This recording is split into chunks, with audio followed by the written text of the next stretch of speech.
اعوذ باللہ من الشیطان الرجیم بسم اللہ الرحمن الرحیم۔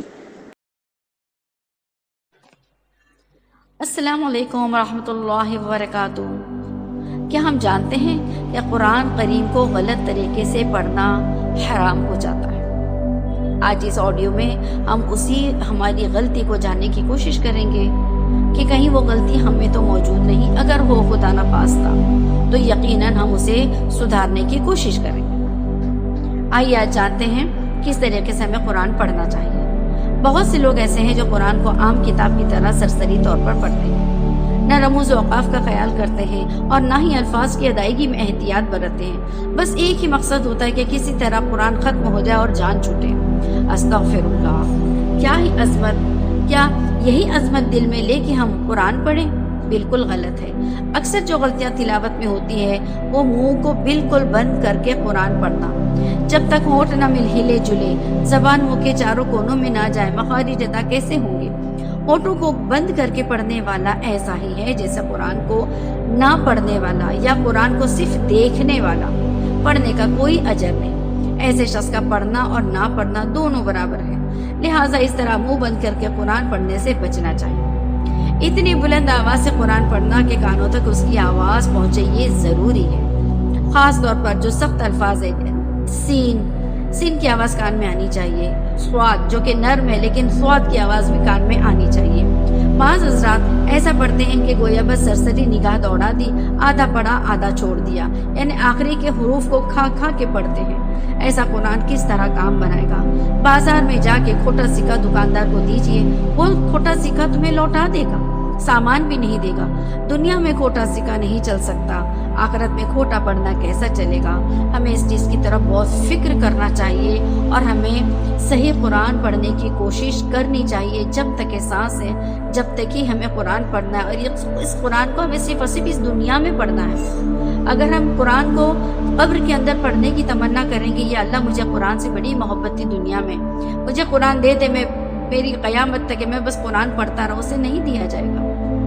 محشر کے اندر اگر کوئی انسان چاہے تو نہیں دیا جائے گا۔ کوئی انسان جنت میں جانے کے بعد سوچے کہ اللہ قرآن کے بغیر میں جنت میں کیسے رہوں گا، میرا کیسا دل لگے گا، اسے نہیں دیا جائے گا پڑھنے۔ تو یہ قرآن صرف اور صرف دنیا میں پڑھنا، سمجھنا اور اس پر عمل کرنے کی کتاب ہے۔ اس کو صحیح پڑھنے کی کوشش کریں گے انشاءاللہ العظیم۔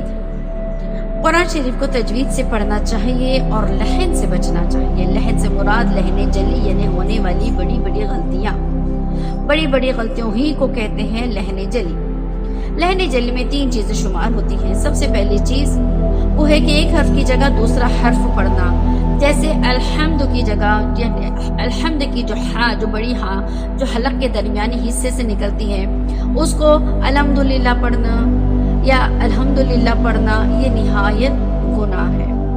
اسی طرح ثقلت، جو کہ سا نرمی کے ساتھ ادا ہونے والا ہے، وہ نرمی کے ساتھ نہ پڑھتے ہوئے ثقلت، سین کی آواز، سخت آواز نکالتے ہوئے پڑھنا، یہ گناہ ہے۔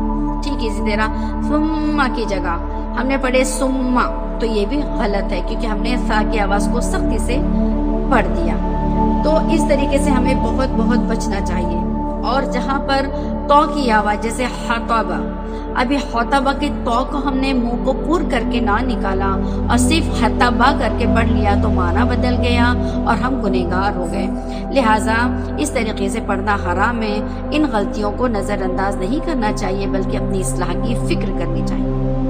دوسری لحن جلی کی غلطی کہ حرفوں کو کھینچ کر یا تو بڑھا دینا یا تو گھٹا دینا، جیسے انا حمزہ نون زیر ان، نون زبنا ان، اس میں الف نہیں ہے، لیکن انا کی نون کو بنا غننے کے پڑھ لینا اور نون کو الف ملا کے لمبا کر لینا، انا، یہ یعنی حرکت لگا کر بڑھا کر پڑھنا، یہ غلط ہے، یہ گناہ ہے۔ اسی طرح اما، ثم، اس کے اندر بھی اگر ہم نے پڑھا اما غلط ہو گیا، ہم نے پڑھا ثم یہ غلط ہو گیا، تو ہم نے جو میم کو کھینچ لیا یہ ہم نے گناہ کیا۔ ٹھیک اسی طرح طاہرہ کے اندر بھی الف ہے، لیکن ہم نے الف کو چھوڑ کر طاہرہ اتنا چھوٹا سا پڑھ لیا تو یہ پڑھنا غلط ہے۔ اسی طرح وما کی الف کو نہ پڑھنا اور صرف پڑھ لینا وما. علینا کی جگہ پڑھنا علینا. جعلنا کی جگہ پڑھنا جعلنا. اس طرح پڑھنا، یعنی حروف کو سارے الف مدوں کو ہم نے چھوڑ چھوڑ کے پڑھے، یہ سارا پڑھنا غلط ہے. تیسری غلطی جو قرآن مجید کی تلاوت کے وقت ہوتی ہے وہ ہے زبر زیر پیش والے حروف کو ساکن کر کے پڑھنا. مثال کے طور پر بریقو، بریقو کو بریقہ نہ پڑھتے ہوئے صرف پڑھ لیا برقو، یعنی را کے نیچے جو زیر تھی اس کو سکون لگا دیا. صحفا، صحفن کو پڑھ لیا صحفا، یہ بھی غلط ہے. یعلمون، یا عین زبر یا، یعلمون کو ہم نے پڑھے یعلمون، یعنی عین پہ جو سکون تھا ہم نے اس پہ زبر لگا دیا، یعنی حرکت کو ہی بدل دینا. ٹھیک اسی طرح لکھا ہوا انعمتا، انعمتا کی بجائے ہم نے پڑھے انعمتو، یعنی تا کی بجائے تو پڑھ لیے. اسی طرح تشدید والے حرف کو بغیر تشدید کے پڑھنا یہ بھی غلط ہے. جیسے یدع الیتیم کو ہم نے پڑھا یدع الیتیم پڑھنا. ٹھیک ہے، اسی طرح ہے مزمل تو ہم پڑھتے ہیں مزمل. مدثر ہم پڑھتے ہیں مدثر، تو یہ پڑھنا سخت گناہ ہے. یاد رکھنا چاہیے کہ بعض اوقات ان غلطیوں کی وجہ سے نماز نہیں ہوتی، لہٰذا صحیح طریقے سے قرآن سیکھنے پر فوکس کرنا اشد ضروری ہے.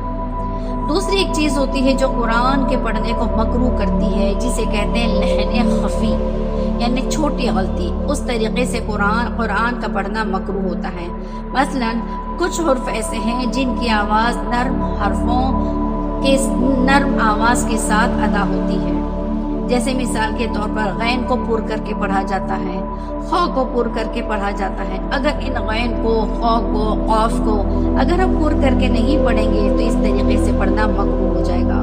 ٹھیک اسی طرح را، یہ بھی نرمی سے پڑھا جاتا ہے. غاد یہ بھی نرمی سے پڑھا جاتا ہے. ذال یہ نرمی سے پڑھا جاتا ہے. ثا یہ نرمی سے پڑھا جاتا ہے. ان الفاظ کو سختی سے ادا کرنا یہ مکروہ کر دے گا. اسی لیے بہت کوشش کریں گے انشاءاللہ. یہ چند معلوماتی مثالیں اور باتوں کے ذریعے آپ کو ہمیں سمجھنے کی اور سمجھانے کی کوشش کی جا رہی، تاکہ اس عظمتوں والے قرآن کو صحیح اور ٹھیک پڑھنے کی کوشش کریں اور ہم اسے ہماری آخرت کا ذخیرہ بنا لیں. ایسا نہ ہو کہ یہ پڑھنا ہمارے لیے وبال جان بن جائے. ہم تو گئے تھے ثواب کی امید میں اور ہم نے گناہ بٹور کے لے آئے. کل قیامت میں خدا نہ کرے، اللہ نہ کرے، جب کل قیامت میں اگر ہمیں معلوم پڑے کہ ہمارا سارا پڑھا لپیٹ کر ہمارے منہ پر مار دیا گیا، اس میں سے کچھ بھی قابل قبول نہیں ہے، ہم کیا کریں گے؟ وہاں تو موقع بھی نہیں ہے کہ ہم دوبارہ سیکھ لیں اور پڑھ لیں. وہاں تو صرف عمل کی سزا ہے یا جزا. اللہ ہمیں بہتر جزا پانے والا بنا دے اور اس دنیا میں رہتے ہوئے بہت جلدی ہم تجوید کے ساتھ قرآن پڑھنے کی کوشش کریں، تاکہ ہمارا قرآن اگرچہ کہ ہم تھوڑا پڑھیں لیکن صحیح پڑھیں. ان چند نصیحتوں کے ساتھ میں اپنی اس بات کو ختم کرتی ہوں. وآخر دعوانا الحمد للہ رب العالمین. جزاکم اللہ احسن الجزاء. السلام علیکم ورحمۃ اللہ وبرکاتہ.